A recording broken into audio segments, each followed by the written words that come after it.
Hello and welcome to English class of Standard 12th. We will be doing lesson 1.1 An Astrologer's Day. This is written by R.K. Narayan. An Astrologer's Day, as the name suggests, it is a story of an astrologer and the writer has given an incidence what happens one day in the life of an astrologer. So let's see what the story An Astrologer Day is. This is the first lesson of our prose section and we begin with the icebreakers. The first question is, what are your strengths? You have to write your positive points and why do you like those strengths, and also you have to write what dream career you can opt for those strengths. One is given here like painting and drawing.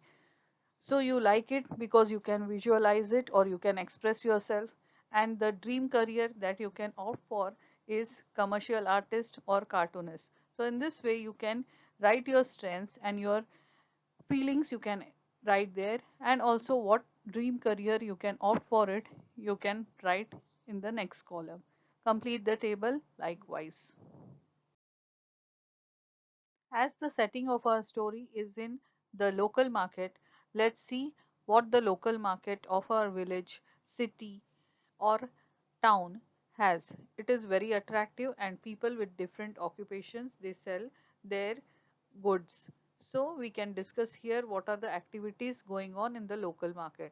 We can see that people are selling flowers, they are selling grocery, they are selling garments and clothes, imitation jewelry, accessories, snacks, fast food, steel and earthenware, and so on. So this is the scene of the city, which is city market which is very attractive. Now we can also see the sight of an astrologer sitting on the roadside, and he sits along with his professional equipment. The professional equipment that is needed by the astrologer is parrot, cards, etc. He wears a turban, he has a beard, and also he wears a dhoti. He has some dried leaves with some writing on it. He spreads the cloth which has some mystic signs and he spreads them on. He is also having wearing bead necklace. He is having coins, shells, panchang, etc. So all these are the things that the astrologer has, and he sits in the city or the local market where people come and go, and also there is a lot of crowd. There are certain disbeliefs or superstitions in the society, like a cat crossing our path, walking under the ladder, which we say that it is unfortunate will happen, or wearing black clothes for an auspicious function, we feel that it will bring bad luck to the host. Spilling the salt, it will be unluck for the person. A black crow going outside our window, we feel that it is we are going to have guests. Now there are certain means of eradication, that is how can we remove such type of superstitions.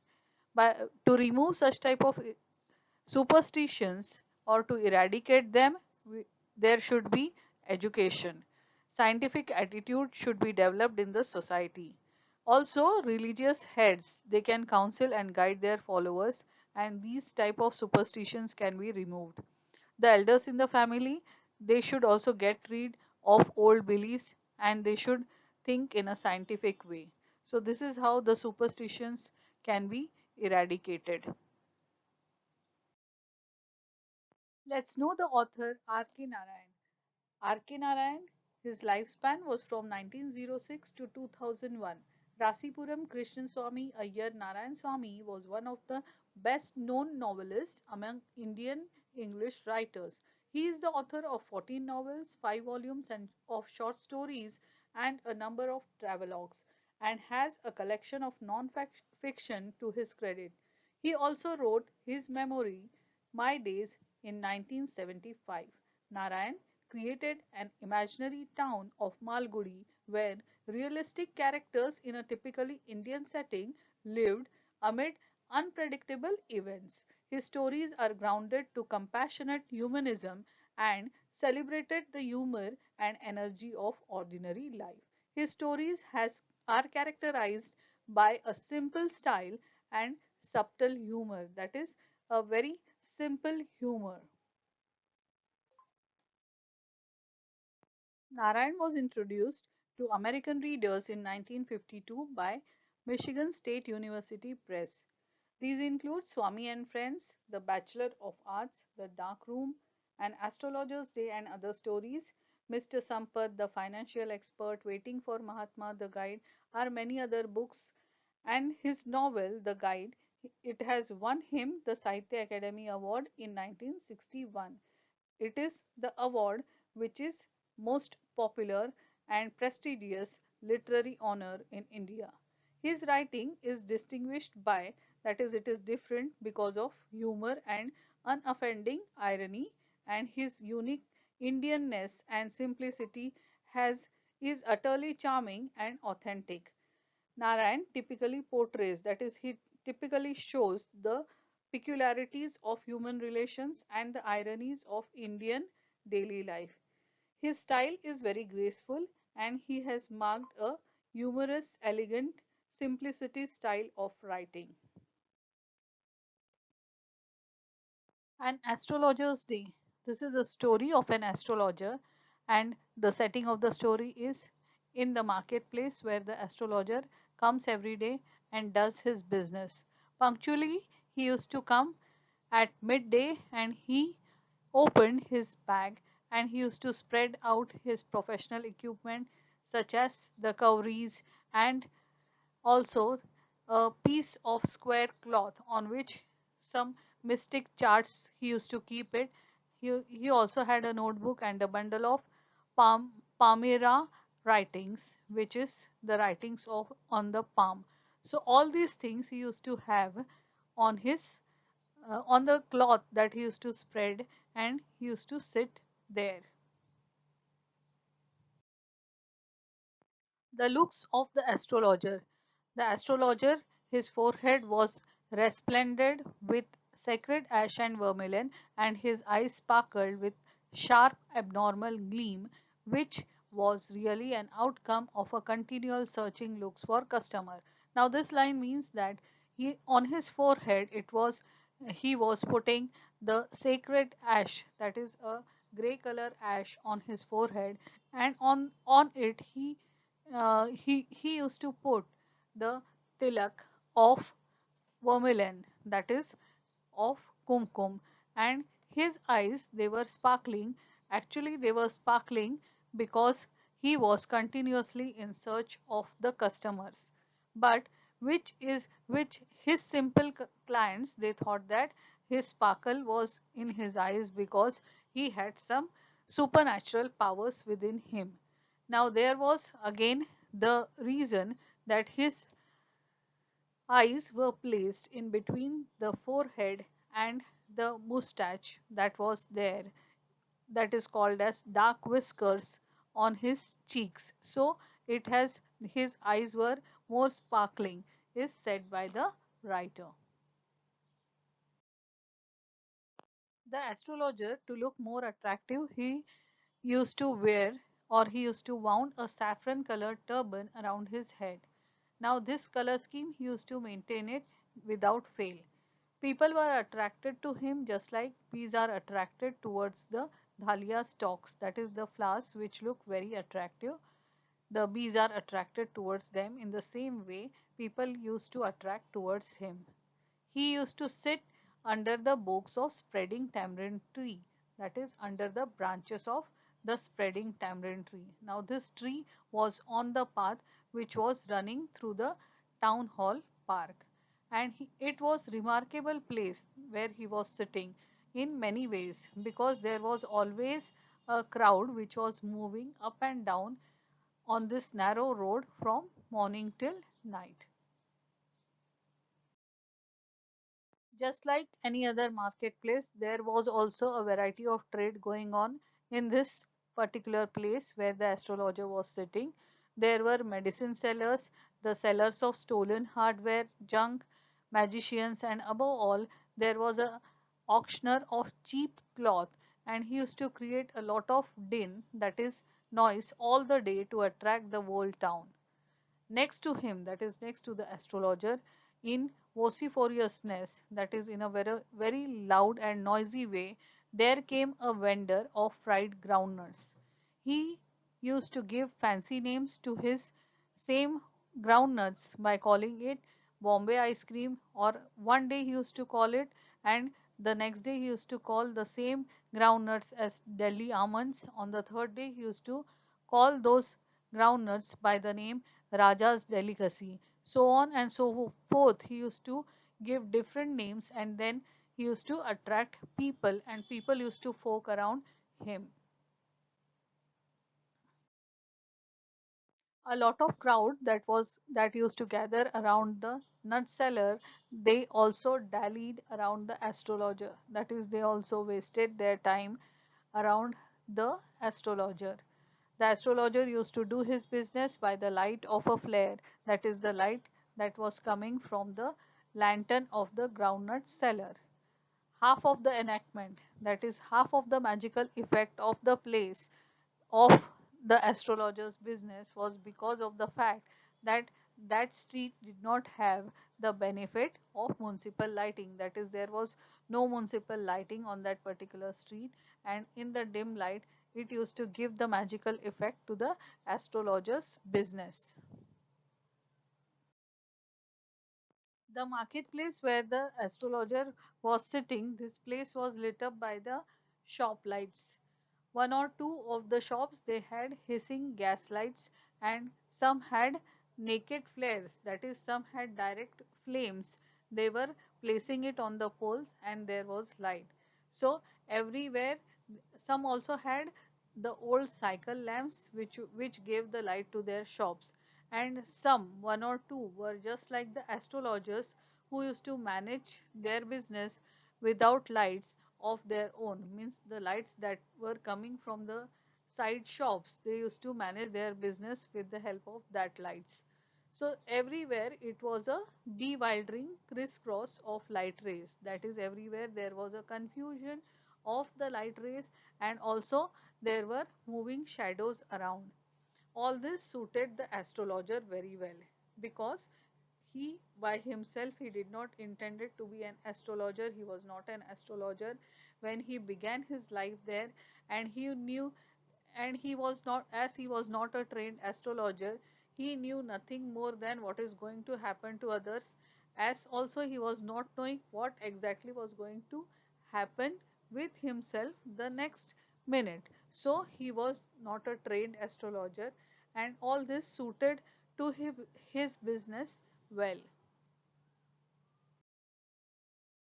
Though he was an untrained astrologer, though he was a stranger to the stars like that of the customers, but yet he used to say such things that used to please his customers, that used to astonish everyone, and all this he used to do because of the fact that he had a lot of study and a practice, and he used to do a shrewd guesswork about the future of his customers. All these things he used to do just as honestly as a honest man can do, and so the writer says that he deserved whatever wages, that is, whatever money he used to get because of this guesswork at the end of the day. As far the past of the astrologer is concerned, he had left his village without any previous plan. If he had continued in his village, he had to do the work of his forefathers. He has to till the land, he has to live there, he has to get married there, he has to live in the ancestral home. So all this he did not do. He had to leave his home without telling anyone in emergency. He had left behind a couple of 100 miles his village, that is, he had left behind around 200 miles away from his village. And for a villager to do such a thing, that is to leave his village, uh, it is just like leaving a ocean. It is just like a ocean that is flowed between his village and the place where he is staying. As far the working style of the astrologer is concerned, he had a detailed knowledge about the people's troubles. He knew that the people had main troubles related to marriage, money, and the tangles, that is, relationships of human beings.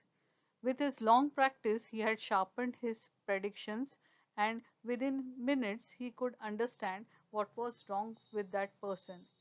He used to charge 3 pies per question.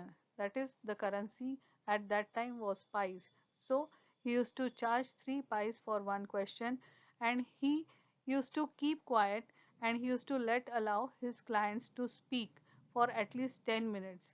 So after that, within no time, he could understand what was the problem, and he could be ready with a dozen of answers and advices.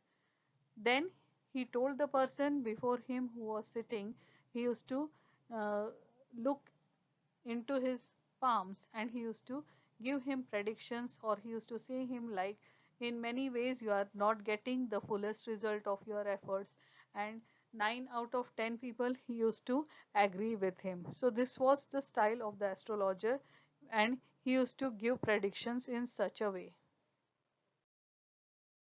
The astrologer sometimes used to ask the questions to the clients like whether there is any woman in their family who is a distant relative and who is not keeping very good relations with them, or he used to ask them by saying that it is because of their harsh character, impulsive character, or it is because of the Saturn, and all this used to please the clients, and they used to agree with his advices or with his comments.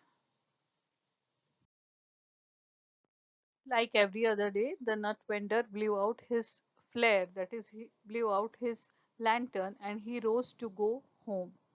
This was the signal for the astrologer to bundle up his things, because this has left him in darkness except the little shaft of green light that was coming from somewhere, and it was touching the ground before him. The astrologer picked up his cowrie shells and paraphernalia, that is, the things, small things, articles that were present in front of him. He started to pick them, and he started to put them back in his bag, when suddenly the green shaft of light was blotted. Now he looked up, and he saw that a man was standing before him.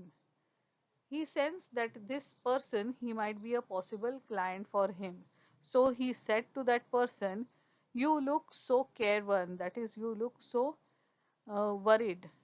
It it will do you good if you sit down and for a while and chat with me. That is, if you sit with me and discuss your problem, you may find the solution." The man, he just grumbled some reply vaguely.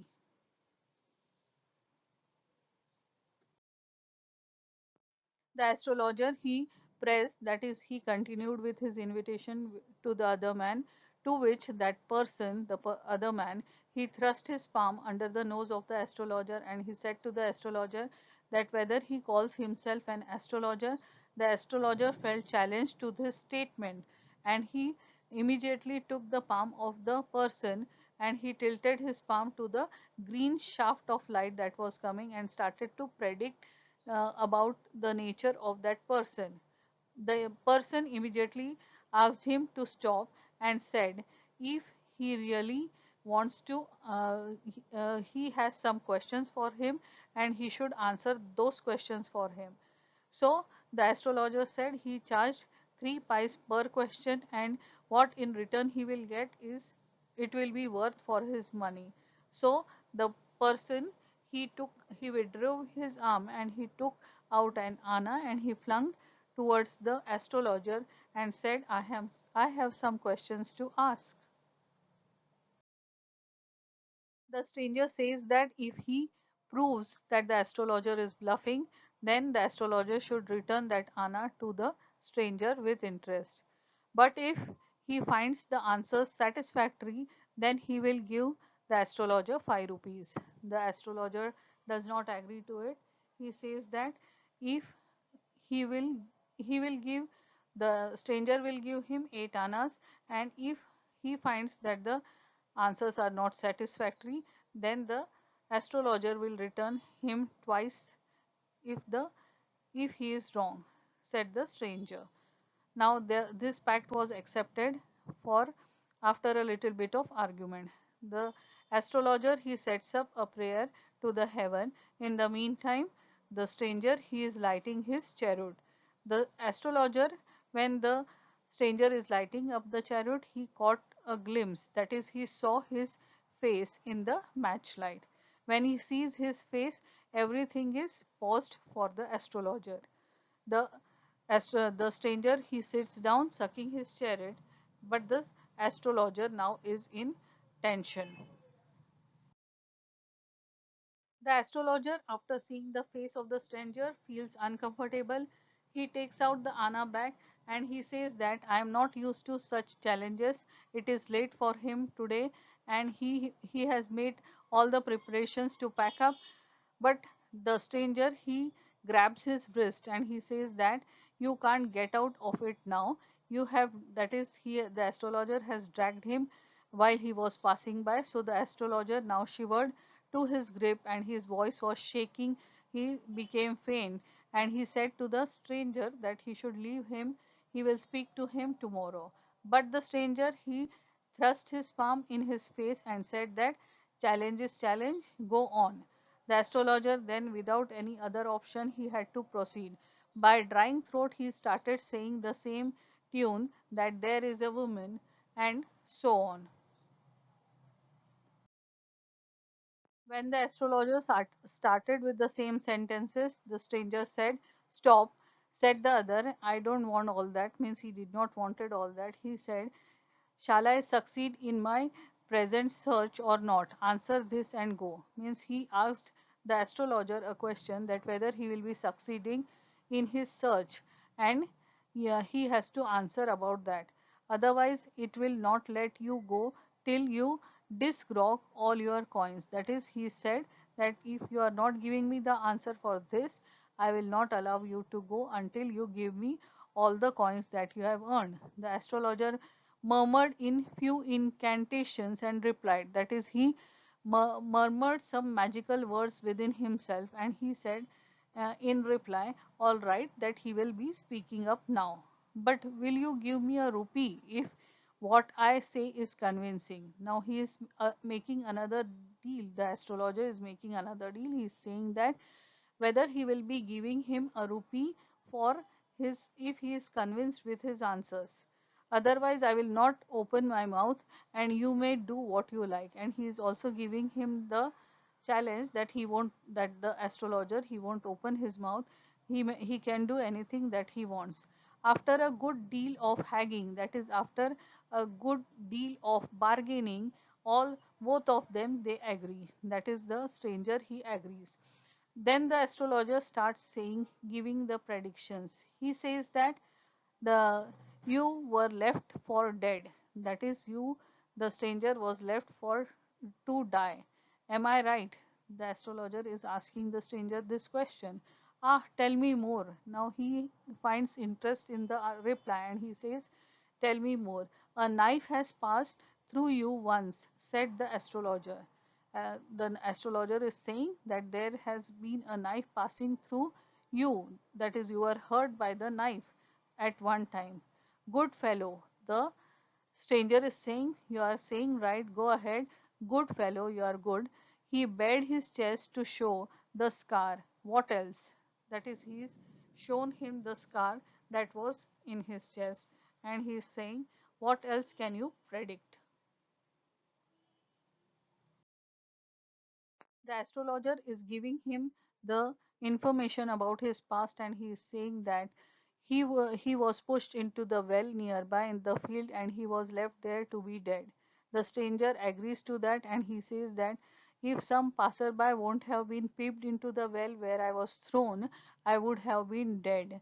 Then the stranger is asking him the question that when will he get him back? The stranger, clenching his fist, that is, catching to his fist, he is asking the astrologer. The astrologer replies him that he will get him in the next world and because he has been died 4 months ago in a far off town, and he says that he will never be able to see him anymore. The stranger groaned on hearing this. That is, he gives a cry, angry cry when he hears that. The astrologer then further proceeds by saying the name Guru Nayak. You know my name. That is, he takes the name of that person, that stranger, Guru Nayak. Then the reaction of the stranger is, you know my name. uh, as I know all other things, Guru Nanak, listen carefully to what I say. Means the astrologer is saying, as he knows everything, so Guru Nanak, you also listen to me carefully what I am saying now. The astrologer says that the stranger's village is 2 days a journey from due on north of this town. So he should take the next train and he should leave at once, because the astrologer can see a danger to the life of the stranger, and with that he just takes out a pinch of sacred ash and he gives it in the hand of the stranger. He asks him to rub it on his forehead and go back to his home. He also warns the stranger that he should never travel southwards again, or then only can he live for 100 years. The stranger immediately replies reflectively, and he says that why will he leave his home again? He was just going away every time in search of a person, and so that he can choke out his life, that is, so that he can kill him if he meets him at any point of time. The stranger, he shook his head regretfully after hearing that the person who has stabbed him is dead, and he says that he has escaped from his hands. He wished that he could have at least died as he deserved. The astrologer says that yes, he has died by getting crushed under the lorry. The other, that is the stranger, he looks now gratified to hear this statement of the astrologer. Now everything has finished, and the place, that is where the astrologer was sitting, it is deserted. That is, all the people have gone and there are no one over there. The astrologer, he picks up all his things, and the green shaft of light is also gone now, the leaving the place in the dark and silence. Everything is dark and silent over there. The stranger had gone off into the night after giving the astrologer a handful of coins. It was nearly midnight when the astrologer had reached home. His wife was waiting for him at the door, and she demanded the explanation. He flung, that is, he gave away the coins at her, and said, count them. One man gave all that. 12.5 annas, said his wife after counting it. She was overjoyed by having the money, and she said that she will buy some jaggery and coconut tomorrow, because their child was asking for sweets for so many days. She will prepare some nice stuff tomorrow. When the astrologer comes to know that the coins are less to a rupee, he says that the swine has cheated him. That is, the stranger has cheated him. He had promised to give the astrologer a rupee, but he has given less money. The wife of the astrologer, she looks up at the astrologer and she says, he looks worried. What is wrong? Astrologer replies that nothing is wrong.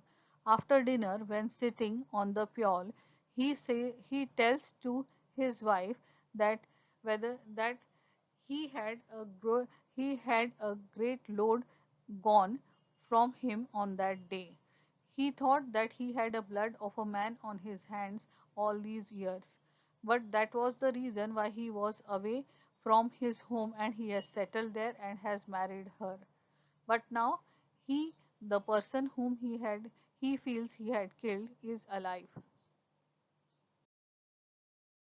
The wife of the astrologer, she gasps, that is, in a surprised way, she asks the astrologer whether he tried to kill that man. The astrologer replies, yes, in their village, when he was a silly youngster, They used to drink, gamble, and quarrel badly. And one day it happens so, and suddenly he stops thinking about it and he says, "It's time to sleep." He yawns and stretches himself on the pole and goes to sleep. Thanks for watching. Meet you in the next class with a new topic. Till then, goodbye. So friends, don't forget to subscribe the channel and share the video and also to like the video. Thanks for watching.